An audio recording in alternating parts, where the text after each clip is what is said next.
DXDC RADYOMAN Report. All praises ang netizens sa mga hulagway ni Ormoc City Mayor ug actress Lucy Torres Gomez human mag-post kini pag-usab sa Instagram. Kini ang bagong update niini after more than 2 years gikan sa ulahin niini nga post ni adto pang November 2021. Komento pa sa uban, she's aging gracefully like a fine wine. Ilabi pa nga mag 50 anyos na kini sa Disyembre ning tuiga apan na-maintain pa niini ang figure og kagwapa.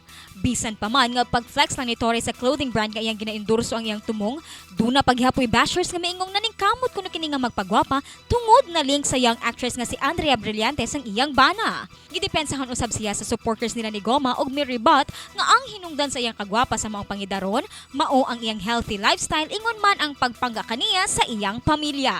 Busa ikaw kasama, pag healthy lifestyle na, aron nga mag-aging gracefully sab ka. Ug kung epektibo nga kapsula ang hisgutan, Paragis Bilabila ang nasa listahan. Problema sa kidney na alibyuhan sa Paragis Bilabila Herbal Capsule.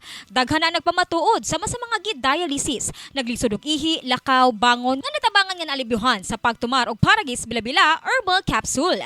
Maunang sulay na makasama ang Paragis Bilabila ang all-in-one nga herbal. Uban sa pagpangape sa Paragis Bilabila Herbal Coffee ug pagpanghapla sa Paragis Bilabila Liniment Oil. Sa Paragis Bilabila, di na ka mag-agwanta pa. Gama sa GFMQ Marketing. Sa dugang kasayuran, tawag sa 0935-640-2613.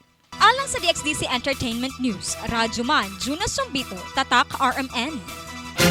RMN News, Diretso Balitang Metro Davao.